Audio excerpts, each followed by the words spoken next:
اقرأ باسم ربك الذي خلق خلق الإنسان من علق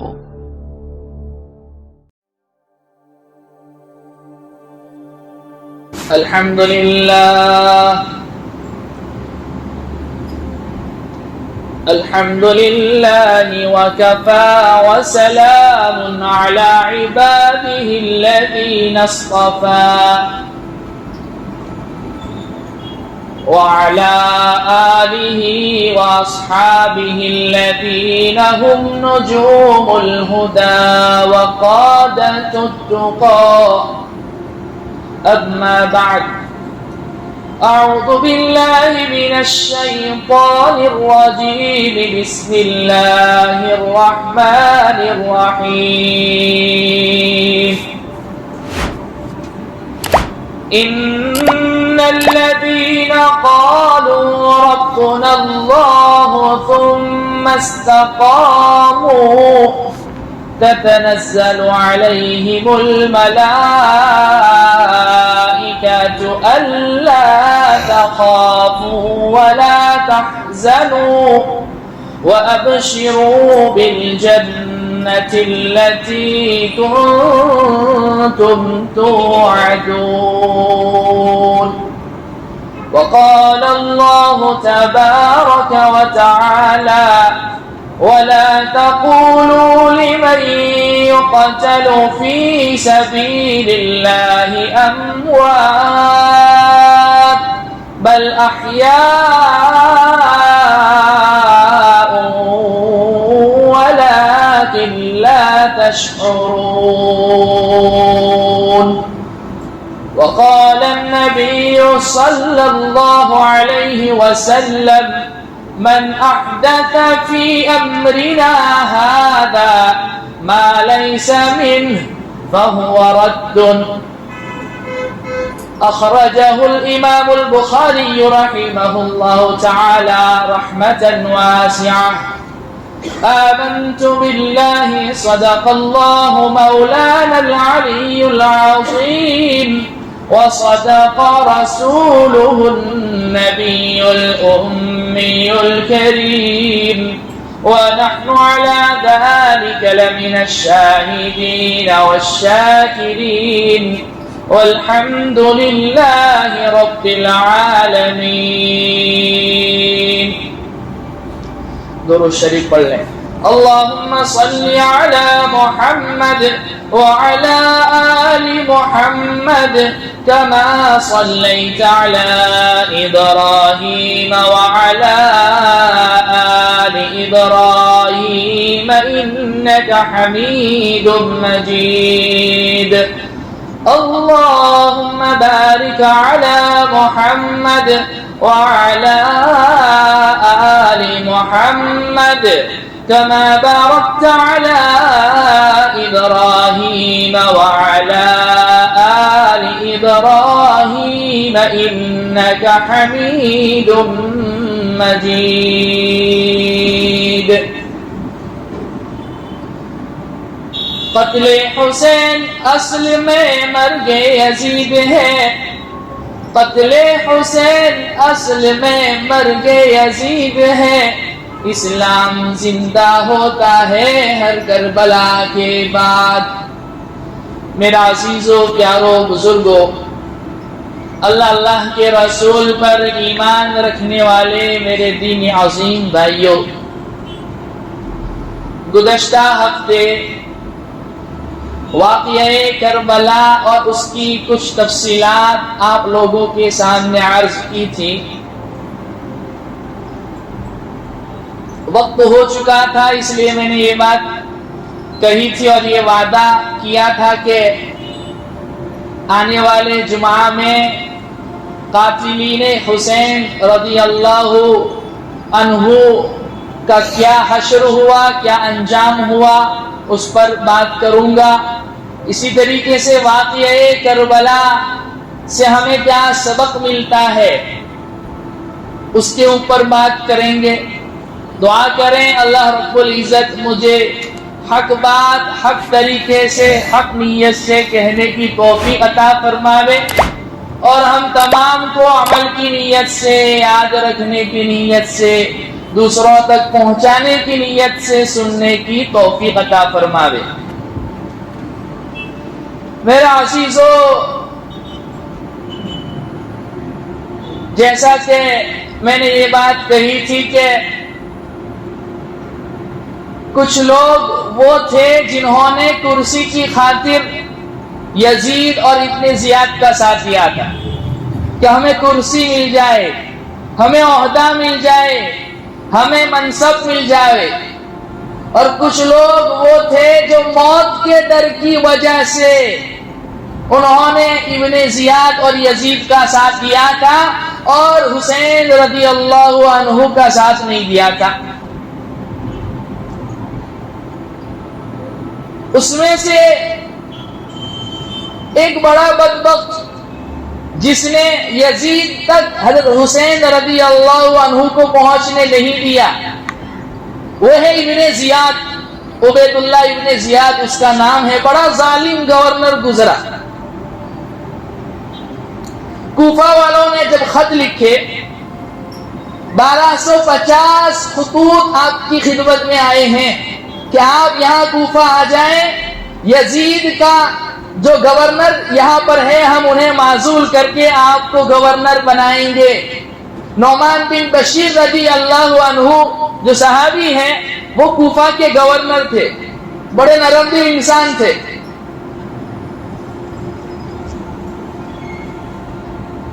اور جب حسین رضی اللہ عنہ اپنے قافلے کے ساتھ راستے میں ہیں تو یزید نے یہ کیا کہ ابن زیاد کو کوفہ کا گورنر بنا دیا اور نعمان بن بشیر رضی اللہ عنہ کو معزول کر دیا۔ وہ جو وفا کی آہیں بھر رہے تھے اور وفا کا وعدہ لکھ رہے تھے کہ آپ یہاں آ جائیں، ابن زیاد کی ایک تقریر پر سب کے سب نے آپ سے جو ہے بیعت توڑ دی، اور مسلم بن عقیل کے سپورٹ میں ایک شخص بھی نہیں آیا۔ جمہور صحابہ کا الگ موقف تھا، حضرت حسین کا الگ موقف تھا، اور حضرت حسین نے جو موقف اختیار کیا وہ ان کی شایان شان تھا کہ غیرت مند آدمی اس بات کو پسند نہیں کر سکتا کہ جب بلاوا آ جاوے اور ایسا شخص اقتدار کے اوپر ہو جو اسلام کو سنبھال نہیں سکتا، جس کی زندگی کے دن شکار میں گزر رہے ہیں، راتیں شراب میں گزر رہی ہے، جو غافل ہے، سو آپ جو ہے اپنے قافلے کے ساتھ نکلے ہیں۔ اچھا، یہاں پر ایک بات یاد رکھیے، کچھ لوگوں نے یہ بات بھی چلائی ہے کہ حضرت حسین جہاد کی نیت سے نکلے تھے۔ جہاد کی نیت سے آپ نہیں نکلے تھے۔ کوئی آدمی جب جنگ میں جاتا ہے تو اپنے گھر والوں کو لے جاتا ہے، اور آپ کے ساتھ آپ کے گھر والے تھے، 72 مرد تھے اور باقی مستورات تھی، ان کی بیٹیاں تھیں، ان کی بیگمات تھیں۔ اچھا، اس میں کچھ لوگ یہ بھی جھوٹ پھیلاتے ہیں اور وہ ساری تفصیلات بیان نہیں کرتے، صرف حضرت حسین کی شہادت کو بیان کرتے ہیں، اہل بیت کی شہادت کو بیان کرتے ہیں۔ 72 آدمیوں کے قافلے میں 21 اہل بیت شامل تھے۔ حضرت علی کے 2 بیٹے حضرت حسین اور عباس غازی علم بردار، ان کا نام تو بیان کرتے ہیں لیکن حضرت علی کے باقی 7 بیٹوں کا نام بیان نہیں کرتے۔ 9 بیٹے ہیں جو ان کے شہید ہوئے ہیں حضرت علی کے، تو 21 افراد تھے اہل بیت کے۔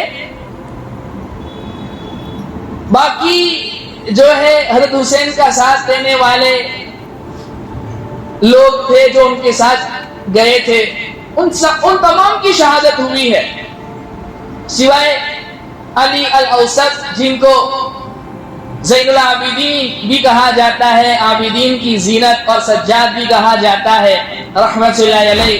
جن سے اللہ رب العزت نے حضرت حسین کی نسل کو چلایا ہے، وہ بیمار تھے، آشوب چشم، پانی گر رہا تھا آنکھوں سے، اور نحیف تھے، کمزور تھے، بخار تھا، تو لڑائی میں شریک نہیں ہوئے تھے۔ اپنی پھوپھی جان حضرت زینب رضی اللہ عنہا کے پاس تھے خیمے میں۔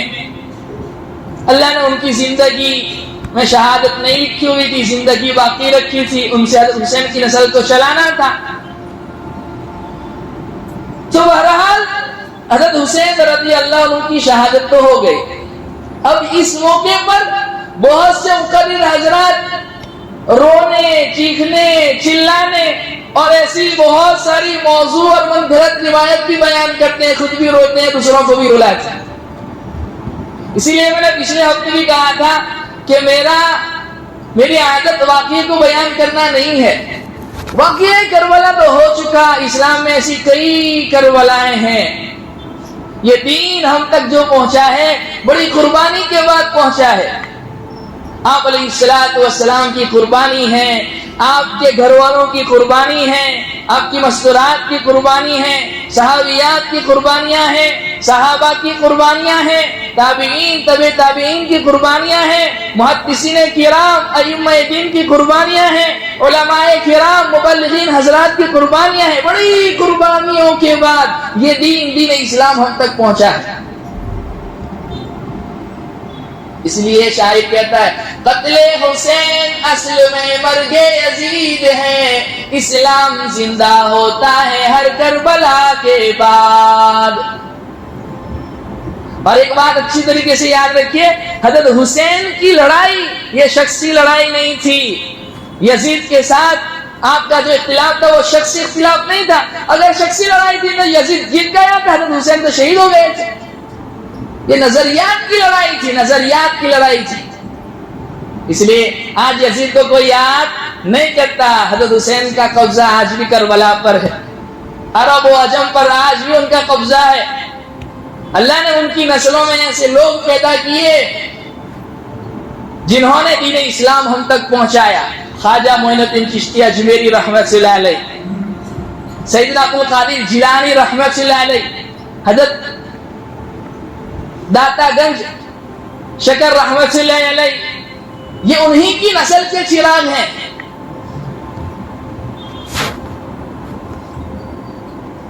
تو یہ شخصی لڑائی نہیں تھی، یہ نظریات کی لڑائی تھی۔ اور آپ جنگ و جدال کرنا نہیں چاہتے تھے، آپ تو چاہتے تھے کہ درمیان کا کوئی معاملہ نکل جائے اور صلح ہو جائے، اب خون خرابہ نہیں چاہتے تھے۔ یہی وجہ ہے کہ آپ نے مدینہ چھوڑ دیا جب بیعت کے لیے آپ کو اصرار کیا گیا کہ میں نہیں چاہتا ہوں کہ حرم مدینہ میں تلواریں نکلیں اور مسلمان آپس میں جو ہے جنگ و جدال کریں۔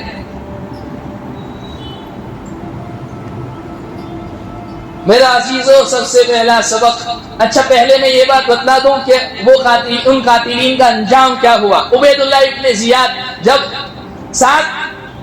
عمرو بن سعد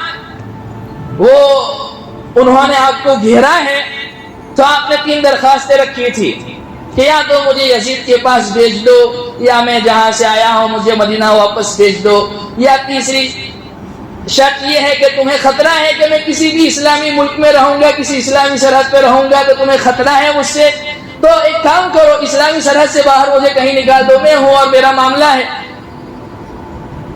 تو عمرو بن سعد ڈھیلا پڑ گیا تھا، لیکن شمر دل جوشن جو ابن زیاد کے پاس بیٹھا ہوا تھا اس نے شرارت کی اور اس نے کہا حسین کی بیعت تم اپنے ہاتھوں لو، حسین کو واپس نہ جانے دو نہیں تو پھر واپس آئے گا۔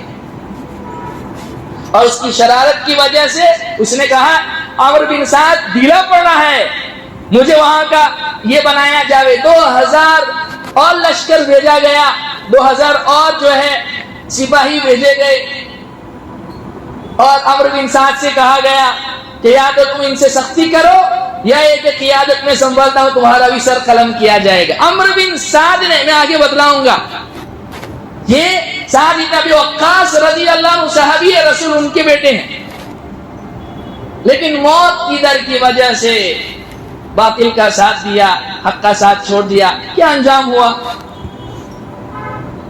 اچھا چند سال گزر گئے اس واقعے کے بعد مختار ابن ابی عبید ثقفی، اس کو اللہ نے گورنر بنایا اور اس نے عراق پر قبضہ کیا، کوفہ پر اس کا قبضہ ہوا. تو اس نے ابراہیم بن اشتر کو حکم دیا کہ ابن زیاد جہاں کہیں ملے اس کا سر قلم کر کے میرے دربار میں لایا جائے. بالآخر وہ پکڑا گیا اور جو ہے اسے جہنم رسید کیا گیا، اور اس کا سر قاتلین حسین کے ساتھ جب مختار کے دربار میں پیش کیا گیا.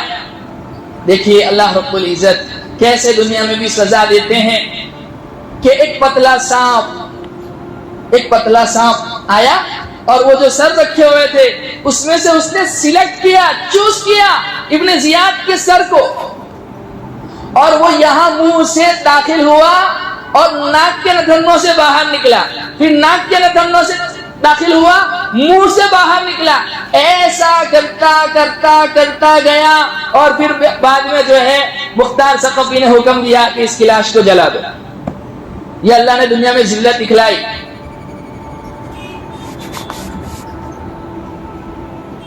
اور دوسرا بدبخت جس نے حضرت حسین رضی اللہ عنہ کے سر کو اپنے گھوڑے کے پاؤں کے ساتھ باندھا تھا اور آپ کا سر مبارک روندا گیا تھا، اللہ نے اسے یہ سزا دی کہ اس کا چہرہ سیاہ ہو گیا، تارکول کی طرح، دامر کی طرح کالا ہو گیا.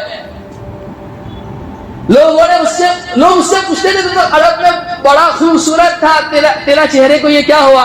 تو وہ کہتا تھا کہ میں جب سونے کے لیے جاتا ہوں 2 آدمی آتے ہیں اور آگ کے اوپر میرے چہرے کو رکھ دیا جاتا ہے، جس کی وجہ سے میرے چہرے کی یہ حالت ہو گئی ہے. چند دنوں کے بعد وہ اس عذاب میں مبتلا ہوتے ہوئے مر گیا.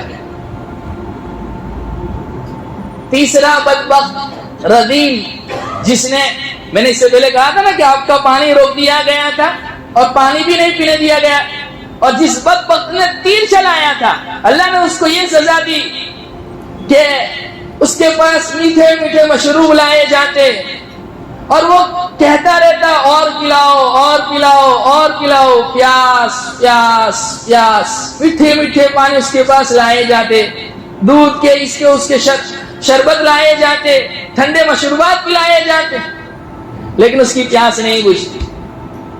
پیاس کرتے کرتے کرتے کچھ دنوں بعد اس کا پیٹ پھوٹ گیا اور وہ مر گیا. اور چوتھا بدبخت جو ابن زیاد سے بھی بڑا ظالم، جس نے آپ کے سر مبارک کو اس وقت جب کوئی ہاتھ لگانے کے لیے تیار نہیں تھا اور آپ کے جسم اطہر سے جدا کیا، شمر دل جوشن، مختار نے جب اس کو بھی قتل کروایا اور اس کے جسم کو باولے کتوں کو اس کے جسم پر چھوڑا گیا اور کتوں نے اس کے جسم کو کھا لیا. اور ابھی میں نے جیسے کہا حضرت سعد بن ابی وقاص رضی اللہ عنہ کا بیٹا عمرو صحابی رسول کا بیٹا ہے، لیکن موت کی ڈر کی وجہ سے ابن زیاد کا ساتھ دیا، یزید کا ساتھ دیا، حکومت کی لالچ میں.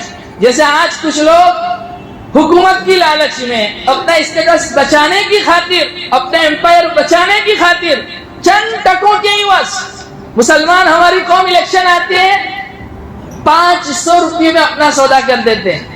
کیوں؟ پتا ہے غلط کینڈیڈیٹ ہے پھر بھی ووٹ کریں. کیوں؟ وہ کینڈیڈیٹ نے میرے گھر میں فریج رکھ دیا، اس نے مجھے واشنگ مشین دے دیا، اس نے مجھے اے سی دے دیا، چند ٹکوں کی خاطر.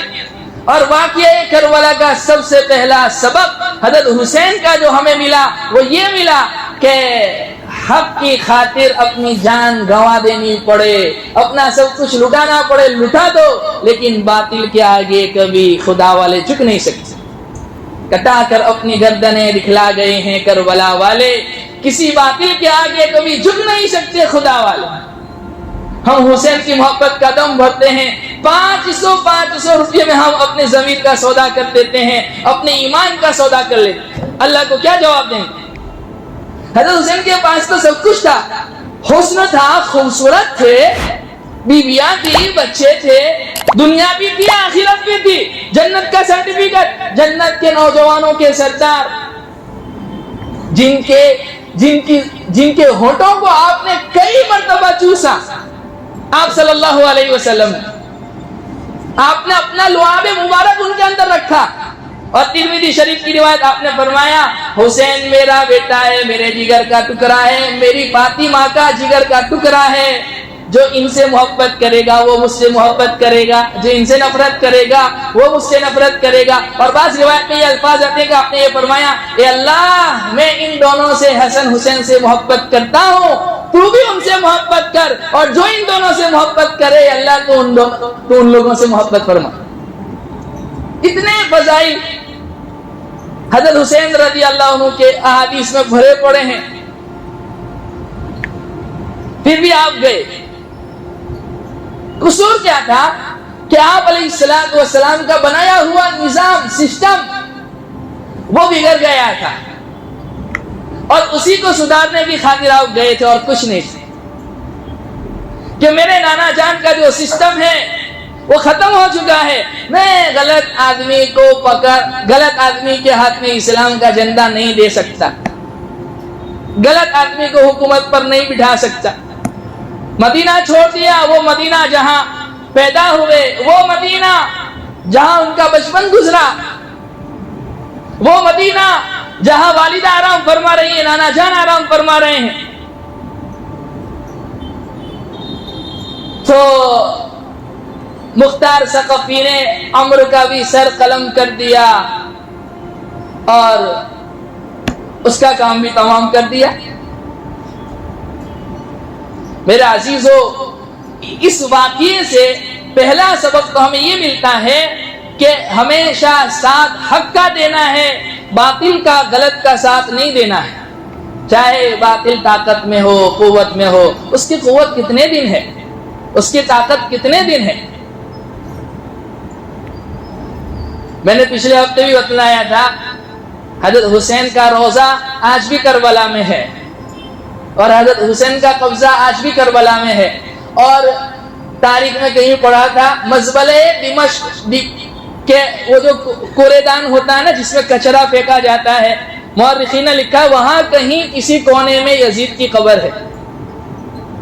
حضرت حسین کا یہ واقعہ ہونے کے بعد 3 سال وہ زندہ رہا ہے, اور کلنج کے مرض میں مبتلا ہوا ہے, اور اس میں اس کا انتقال ہوا ہے.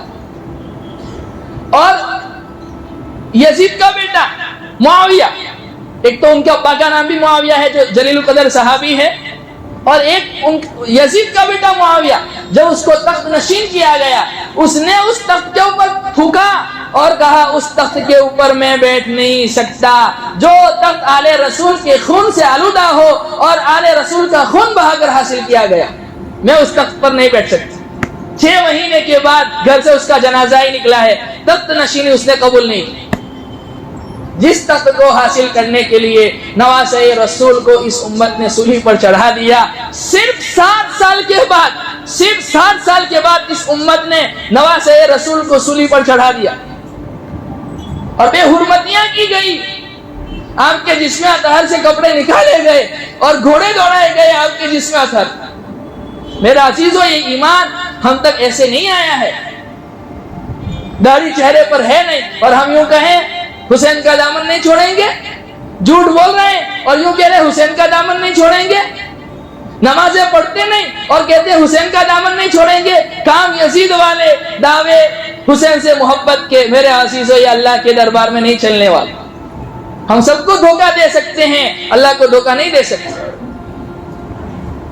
تو پہلا سبق آپ نے دیا کہ راہ حق میں حق کو بلند کرنے کی خاطر اپنا سب کچھ قربان کرنا پڑے تو قربان کر دو میری طرح, جیسے میں نے قربان کر دیا. لیکن باطل سے سمجھوتا اور کمپرومائز یہ نہیں ہو سکتا. دوسرا سبق آپ نے دیا کہ ظہر کا وقت, سورج ڈھل رہا تھا اور آپ نے نماز ادا کی. اللہ کی قسم, زمین نے ایسے نمازی نہ اس سے پہلے دیکھے تھے نہ اس کے بعد وہ دیکھے گی. کہیں کسی کے لیے نماز چھوڑنے کی گنجائش ہوتی تو حضرت حسین اور ان کے قافلے والوں کے لیے ہوتی، لیکن نماز عملی طور پر پڑھ کے بتلایا کہ مجھ سے محبت کے دم بھرنے والوں، او میرے نبی کے امتیوں، قیامت تک آنے والوں، نماز کسی بھی حال میں معاف نہیں۔ سب سے بڑا سبق، نماز کسی بھی حال میں معاف نہیں۔ اور ہم کیا کہتے ہیں، اجی رات کو حساب کرنے میں دیری ہو گئی تھی، صبح اٹھا نہیں جاتا، بارش بہت ہے، گرمی بہت ہے، ٹھنڈی بہت ہے، حسین سے محبت کا دم اور نماز چھوڑ دیں، ایسا ہو نہیں سکتا۔ اور حضرت حسین نے نماز ادا کر کے بتلائی۔ شاعر کہتا ہے پانی نہیں ملا، تیمم کیا، 34 زخم تلوار کے ہیں، 42 زخم تیر کے ہیں، اور زخم بھی ایسے کہ اس کی آنی اندر گھسی ہوئی ہے، بایاں ہاتھ، بایاں بازو آپ کا کاٹ دیا گیا ہے، دائیں ہاتھ میں تلوار پکڑنے کی طاقت نہیں ہے۔ اللہ اکبر کہہ کے نماز پڑھائی، چند ساتھیوں کو کہا کہ پیچھے مقابلہ کرو، چند کو کہا کہ میرے ساتھ کھڑے رہو، نماز ادا۔ اچھا دشمنوں سے یہ بھی کہا کہ میں تمہارے پیچھے بھی نماز پڑھنے کے لیے تیار ہوں، نماز کا وقت ہو رہا ہے، نماز معاف نہیں۔ اور 10 محرم الحرام کو ہمارے بھائی جلسے جلوس میں نکلتے ہوئے نمازوں کو قضا کر دیتے ہیں، ضائع کر دیتے ہیں۔ یہ یزیدوں والے کام ہے، یہ حسین والے کام نہیں ہے۔ حضرت حسین نے نماز نہیں چھوڑی۔ تیمم خاک سے ہوئے لہو سے غسل سید ہو، تیمم خاک سے ہوئے لہو سے غسل سید ہو، لبے دریا پیاسوں کی شہادت ہو تو ایسی ہو۔ دریا فرات سامنے ہے، آج بھی جہاں آپ کا روضہ اقدس ہے وہاں پر سامنے فرات کی نہریں بہہ رہی ہے۔ تیمم کے ساتھ نماز ادا کرائی اور قیامت تک آنے والی انسانیت کے نام پیغام دیا، نماز کسی بھی حال میں معاف نہیں، کسی کے لیے معاف نہیں۔ نماز کا دین کے 5 ستون ہیں، جس میں سے ایک شرط ہے، اصل الاصول ہے، بنیادی چیز، وہ ایمان ہے، کہ اس کے بغیر، ایمان کے بغیر اگر کوئی انسان مسلمان نہیں ہے، نماز پڑھتا ہے تو اس کی نمازوں کا کوئی اعتبار نہیں، روزہ بھی رکھ رہا ہے اس کے روزوں کا کوئی اعتبار نہیں، زکوٰۃ بھی دے رہا ہے اس کی زکوٰۃ کا کوئی اعتبار نہیں، تو حج کا تو تصور ہی نہیں ہے۔ تو اصل چیز تو ایمان ہے، اور ایمان کے بعد باقی 4 ارکان میں سب سے بنیادی اور اہم رکن نماز ہے۔ روزہ سال میں 1 مرتبہ، 1 مہینے کی، زکوٰۃ سال میں 1 مرتبہ، حج زندگی میں 1 مرتبہ۔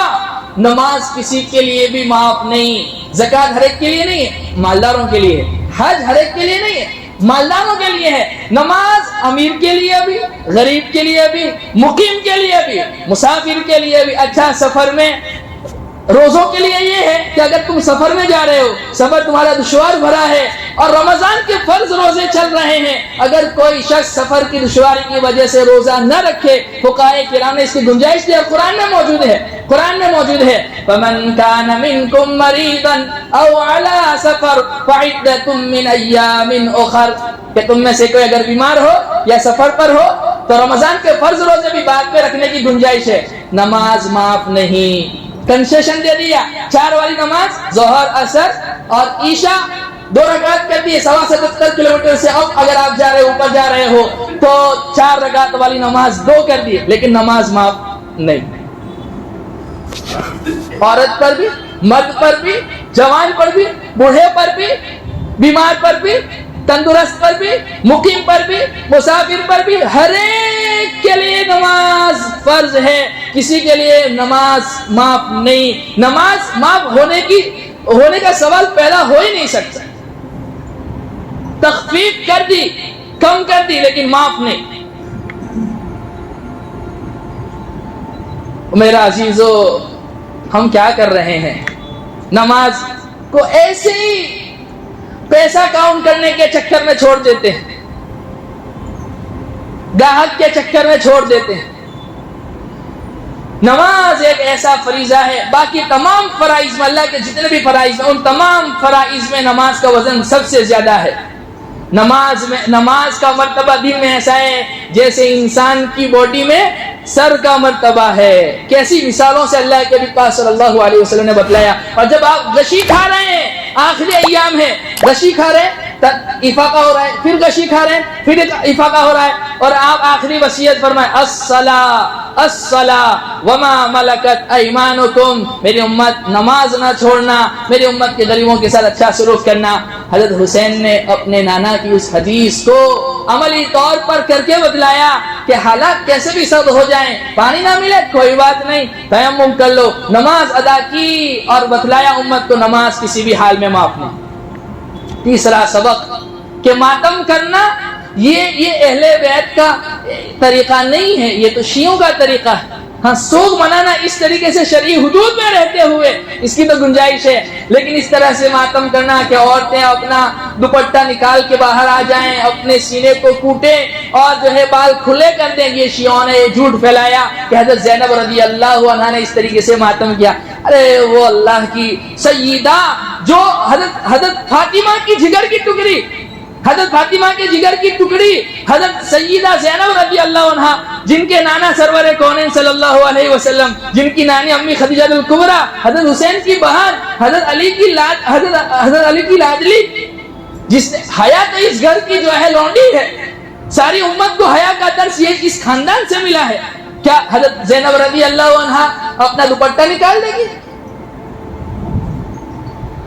جس کی تربیت حضرت فاطمہ نے کی ہو, وہ فاطمہ جس نے یوں کہا تھا کہ میرا جنازہ رات کے وقت ایسے حالت میں اٹھانا کہ کسی کو پتہ بھی نہ چلے, کوئی غیر محرم میرے جنازے کو دیکھ نہ سکے.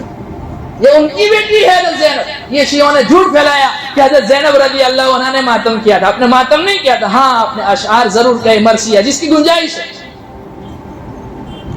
وا محمد وا محمد صلی علیک الالہ وملکوت السماء هذا حسین بالعراء مزمل بالدماء مقطع الاعضاء بناتك سوایا تسفی علیہ الریاح وا محمد وا محمد. میرا عزیزو, جب حضرت حسین رضی اللہ عنہ تقریر کر رہے تھے اور اپنے مناقب ان کو بتلا رہے تھے جاہلوں کو کہ تمہیں پتہ نہیں میں کون ہوں,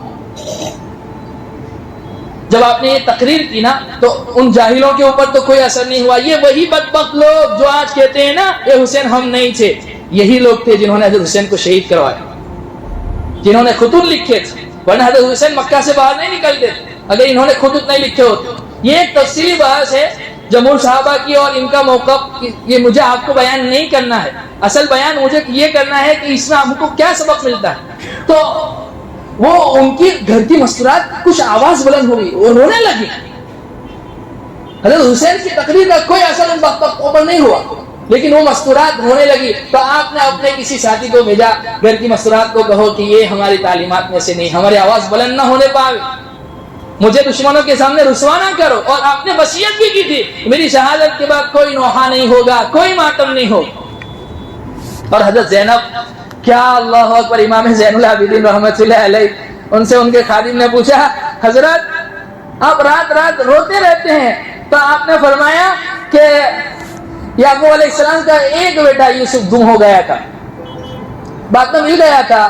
40 سال باپ نے بیٹے کی جدائی میں رو رو کر اپنی بینائی کھو دی, میرا تو پورا خاندان میرے سامنے ذبح کر دیا گیا. زندگی بھر کبھی ٹھنڈا پانی نہیں پیا. حضرت سکینہ کی پیاس یاد آ جاتی تھی, اپنے ابا کی پیاس یاد آ جاتی تھی. میرا عزیزو, بیمار تھے, غشی طاری ہوتی تھی, اور شہدائے کربلا کے سر نیزوں پر لٹکائے ہوئے تھے, اور عورتوں کو قید کر دیا گیا تھا, اور حضرت ان تینوں کو ساتھ میں رکھا گیا تھا, حضرت سکینہ اور حضرت زینب اور حضرت امام زین العابدین رحمۃ اللہ علیہ ساتھ میں باندھ دیا گیا تھا. اور بار بار کمزوری کی وجہ سے غشی طاری ہوتی تھی, ضبط نہ کر سکے, حضرت زینب بھی ضبط نہ کر سکی. راستے میں رات کے وقت ایک عورت آئی اور کہا یہ کچھ کھانا ہے جو میں آپ کو پیش کر رہی ہوں. میں کسی زمانے میں حضرت فاطمہ رضی اللہ عنہا کی لونڈی ہوا کرتی تھی, قمیض ہوا کرتی تھی, اور کھانا پیش کیا اور کہا کہ مجھے یاد ہے کہ اس وقت ایک 6 ماہ کی بچی ان کی گود میں تھی, دودھ پیتی. تو حضرت زینب رضی اللہ عنہ نے کہا امی وہ بدبخت وہ بدنصیب بچی میں ہی ہوں. میرے بھائیوں, پورا خاندان ذبح کروا دیا, پورا خاندان. 21 اہل بیت کے افراد شہید ہوئے، باقی دیگر افراد تھے جنہوں نے اپنی جان لٹا دی۔ تو میرے عزیزو، لیکن اللہ کے احکام کو جو ہے زندہ کر کے بدلا دیا۔ یزید کو کون یاد کرتا ہے؟ ابن زیاد کو کون یاد کرتا ہے؟ حضرت حسین سے محبت کے دم بھرنے والے ہر جگہ موجود ہیں۔ اس لیے میرے عزیزو، سب سے بڑا سبق واقعہ کربلا کا یہ ہے کہ حق کے ساتھ ہمیشہ رہو، جہاں کہیں رہو۔